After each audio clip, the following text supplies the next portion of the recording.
Now I'm sure most of us know about the element nitrogen. You know, the element with the atomic number 7, the mass number 14, and the electronic configuration of 2 and 5. Well, if you didn't, then you do now. But have you ever wondered about nitrogen's importance?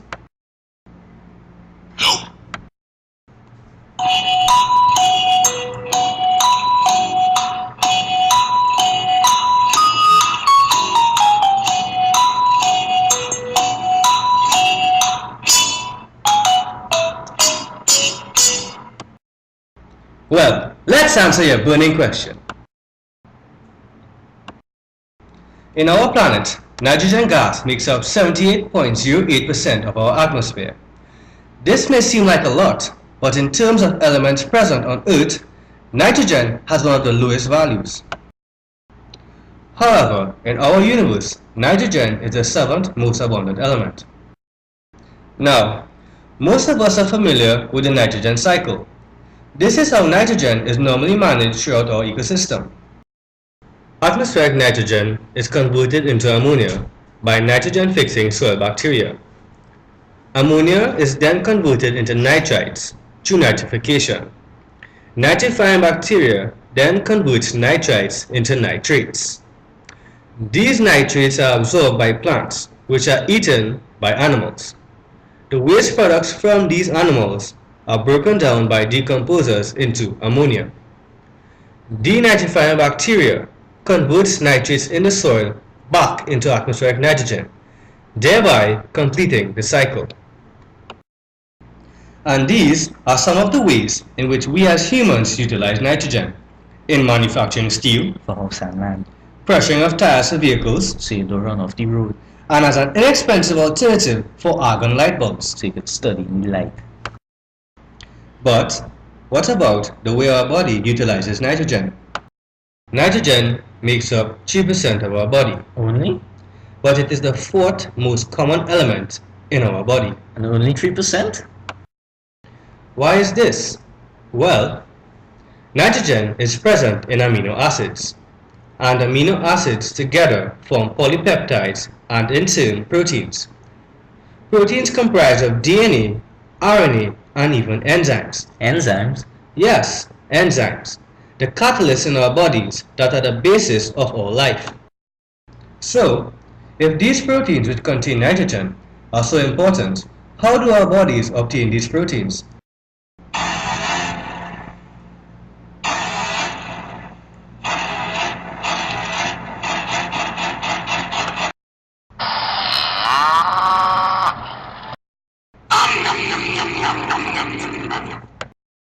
But eating alone won't be enough.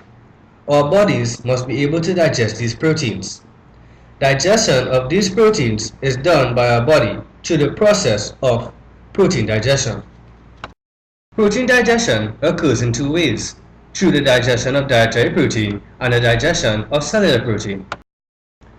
This is the process whereby we digest proteins found in our food. Our body contains the necessary enzymes to digest these foods and break down these foods into their constituents. Proteins are made up of polypeptides, which are made up of amino acids.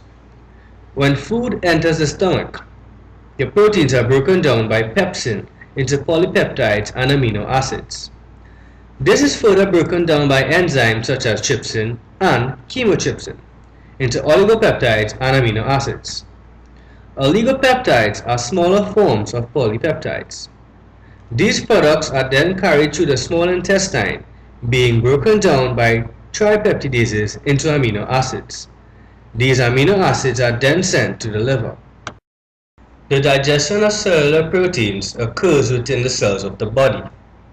Cellular protein binds to the regulatory protein ubiquitin to form a ubiquitinated protein complex in an energetically costly reaction.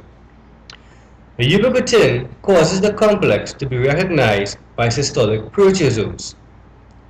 These proteasomes break down the cellular protein into peptide fragments.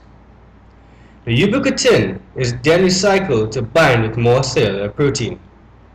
Non-specific proteases present in the cell break down some of these peptide fragments into amino acids.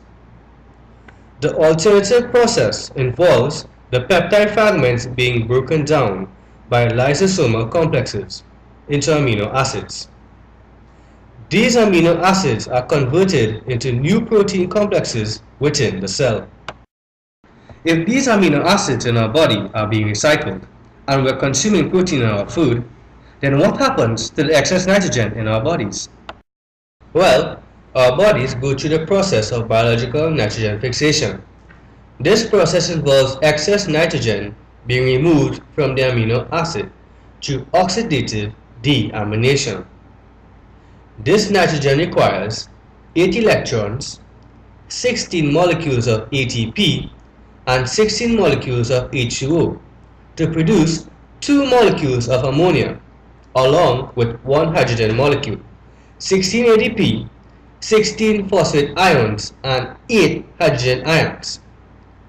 This process is very energetically costly, and the ammonia produced is very toxic to our bodies. Hence, we need to get rid of this ammonia. To do this, ammonia is first sent to the liver. This is done via 2 mechanisms. Does the first mechanism occur, you ask? Well, the first mechanism occurs in the tissues. Here, ammonia combines with glutamate to form glutamine, which is a non-toxic transport form of ammonia. This glutamine, which is found in the tissues, is then transferred to the liver through the bloodstream. Here, it is then converted back into glutamate and ammonia. Now the second mechanism takes place in the muscles. It is here that the ammonia is used in the conversion of pyruvate to alanine. The alanine is then converted back into pyruvate, which in turn is converted to glucose. Here we can see this process better. Here the glucose can be converted back into pyruvate, thus creating the glucose-alanine cycle. But, more importantly, now that ammonia has reached the liver, what happens now? Well, now the ammonia heads to the urea cycle. Yes, the urea cycle, also known as the ornithine cycle, which is found in the mitochondria of the liver. Within the mitochondrial matrix, ammonia and carbon dioxide, along with 2 molecules of ATP, are catalyzed by the enzyme carbamoyl phosphate synthetase 1 to form carbamoyl phosphate. Carbamoyl phosphate reacts with ornithine to produce citrulline. Citrulline is transported out of the mitochondrial matrix and into the cytosol via transporter proteins located on the membrane. Citrulline reacts with aspartate and in a catalytic reaction with the enzyme argininosuccinate synthetase. Here, argininosuccinate is catalyzed by the enzyme argininosuccinate lyase to produce arginine and fumarate as a byproduct. Arginine is then catalyzed by arginase to produce ornithine and urea as a byproduct. The ornithine is carried into the mitochondrial matrix via transporter proteins, thereby completing the cycle. The fumarate is hydrated to malate and then oxidized to oxaloacetate. Oxaloacetate is transaminated into aspartate along with the conversion of glutamate to alpha ketoglutarate. So, what happens to the urea? Urea is sent from the liver to the kidneys, where it is added to other waste products to form urine. Urine is then removed from the body through urination by, well, you know. But what if our bodies couldn't properly metabolize and get rid of nitrogen? As we said before, ammonia is toxic, therefore it's a toxin. But it's not just any toxin, it's a neurotoxin. As a neurotoxin, it affects our CNS or our central nervous system. Here, it disrupts our neurons and the metabolism of astrocytes.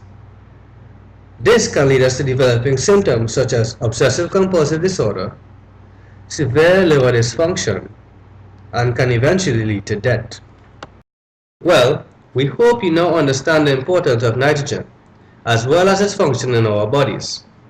Armed with this knowledge, you can use this newfound power to aid you in passing exams, or even impress your friends. What's more, you can even use this knowledge to impress a girl you like, and eventually end up with her.